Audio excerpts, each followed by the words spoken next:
কি পরিমাণ পাথর লুট হয়েছিল সেটা বের করার জন্য একটা তদন্ত কমিটি গঠিত হয়েছে। তারা তদন্ত করে এটা প্রতিবেদনে জানাবে। আর আমরা এই পর্যন্ত 12,000 ঘনফুট পাথর গতকাল সন্ধ্যায় উদ্ধার করতে পেরেছি, সেটা এখানে রেস্টোর করা হচ্ছে। একই সাথে যে চেকপোস্ট স্থাপন করা হয়েছিল সেখানে 130টার মতো ট্রাক আমরা আটক করেছি, সেগুলো আবার ফেরত আনা হয়েছে এখানে, এবং সেগুলো এখানে রেস্টোর করা হবে।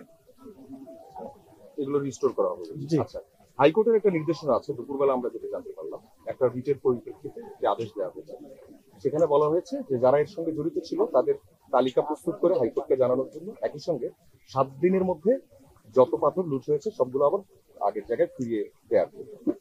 এই দুইটা অর্ডার বাস্তবায়ন আপনি কিভাবে করতে পারবেন?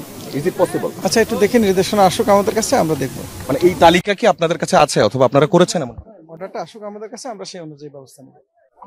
অর্ডার ছাড়াও আপনার কাছে কি এর মধ্যে যারা এর সঙ্গে জড়িত ছিল তাদের কোনো তালিকা অথবা তাদের নাম পরিচয় পেয়েছেন আপনি? এটা আইনগত প্রক্রিয়া, এটা আইন শৃঙ্খলা বাহিনী এটা দেখছে। গত এক বছরে কি আপনারা এই লিস্টটা তৈরি করতে পারেন নাই কারা আসলে লুটপাট করেছে? এটা আইনগত প্রক্রিয়া, এটা আইন শৃঙ্খলা বাহিনী দেখছে। তাদের সাথে কথা বললে আপনারা একুরেট জানতে পারবেন। আমরা জানতে চাচ্ছি এক বছরে আসলে আইন শৃঙ্খলা বাহিনী বা জেলা প্রশাসন কেউ কি এই তালিকাটি করতে পেরেছেন কারা লুটপাট করেছে? তাদের সাথে কথা বললে আপনারা সঠিক তথ্যটা জানতে পারবেন তাদের কাছ থেকে। তো আমার জানার মতো একটা তথ্য নেওয়া আছে, তালিকা করা আছে একটা। তাদের বিরুদ্ধে ব্যবস্থা, তাদের বিরুদ্ধে আইন শৃঙ্খলা বাহিনী ব্যবস্থা নেবে। এতদিন তাহলে ব্যবস্থা নেওয়া হলো না? এতদিন ব্যবস্থা নেওয়া হলো না সেরকম বলা যাবে না। আমরা কিন্তু অলরেডি মোবাইল কোর্টের মাধ্যমে প্রায় 52 জনের উপরে 55 জন মানুষকে 52 জনকে বিভিন্ন মেয়াদে কারাদণ্ড তো তাতে কাজ হয়নি।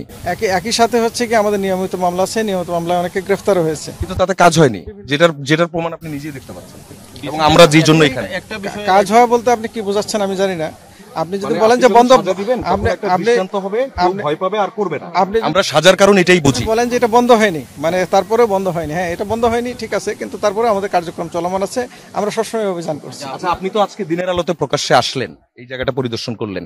এতদিন তো ঠিক এরকম দিনের আলোতেই লুটপাটটা হয়েছে, তখন কি আপনাদের মেসেজ ছিল না? জি জি, আমাদের কাছে প্রতিবার অভিযান হয়েছে। আমাদের যতক্ষণ অভিযান চলমান থাকতো ততক্ষণ কখনো এরকম লুটপাট হয়নি অভিযানের বাহিনীর সামনে। অভিযানকালে আপনারা মূল হোতা যারা তাদেরকে চিহ্নিত করতে পারেন না, এরপরে সাংবাদিকরা যদি যোগাযোগ করে আপনারা বলেন যে মোবাইল কোর্ট হচ্ছে, আমরা মামলা করছি, আমরা জরিমানা করছি, এই পর্যন্ত একটা দায়সারা বক্তব্য আপনারা সবসময় কেন করেন এবং আজকেও দিচ্ছেন? দেখেন, সকল কিছু আইনি ফরম্যাটের মধ্যে করতে হবে। আমরা যা বলবো সেটা আইনি কাঠামোর মধ্যে বলতে হবে, আমরা আইনি কাঠামো অনুযায়ী। অপরাধীরা কি তাহলে প্রশাসনের চেয়ে এবং আইনের চেয়ে বেশি শক্তিশালী? এরকম মনে করার কোনো কারণ নেই। দেখছি তো সেরকম। আপনার কাছে মনে হতে পারে, কিন্তু এরকম বেশিরভাগ মানুষের কাছে মনে হচ্ছে। আমি এখানে মনে হতে পারে আপনার কাছে, কিন্তু এরকম মনে হওয়ার কোনো কারণ নেই। দিয়ে বলি, তো এক আগস্ট থেকে এখানে দিনের বেলা লুটপাট শুরু। এখানে শত শত ফটোগ্রাফার আছে, দোকানদার আছে, তারা সাক্ষী। আপনারা 10 আগস্ট বা 11 আগস্ট একটা অভিযান করেন। এর আগে আপনার উপজেলা নির্বাহী কর্মকর্তা আছে, অন্যান্যরা আছে, কি অভিযান দেন? দিনের আলোতে লুটপাট হয়েছে, ভিডিও ভাইরাল হয়েছে। আচ্ছা, অভিযান কতগুলো হয়েছিল সেটা যদি আপনারা জানতে চান আমাদের কাছ থেকে তথ্য নিন। আমাদের কাছে কতগুলো অভিযান হয়েছে, কত তারিখে হয়েছে, ছবি সহ ভিডিও সহ আমাদের কাছে রয়েছে, আপনারা আমাদের কাছে জানেন। ভবিষ্যতেও কি ঠিক আগে যেরকম অভিযান চলেছে তেমন অভিযানই চলবে? আমাদের অভিযান চলমান আছে, আগে যেরকম চলেছে সেভাবেই চলবে? তার মধ্যে করে আমরা অভিযান চলমান আছে। আগে যেভাবে চলেছে সেভাবেই চলবে? আমাদের আইনি কাঠামোর মধ্যেই অভিযান চলবে। তার মানে তোর জোর দিয়ে কিছু আর হবে না।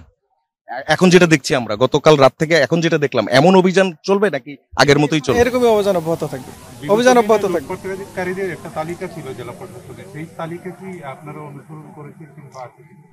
তালিকা আছে এরকম কোনো আমি প্রথম শুনলাম। এটা একটা তালিকা যেটা আছে যে সেটা আমি বলেছি যে আইন শৃঙ্খলা বাহিনীর কাছে তালিকা আছে, সেই অনুযায়ী তারা ব্যবস্থা নিচ্ছে। আচ্ছা, প্রশাসন কি রাজনৈতিক কোনো প্রভাবে প্রভাবিত? এরকম মনে করার কোনো কারণ নেই। আমরা যে নামগুলো পাচ্ছি তারা বেশিরভাগই রাজনৈতিক নেতৃবৃন্দ।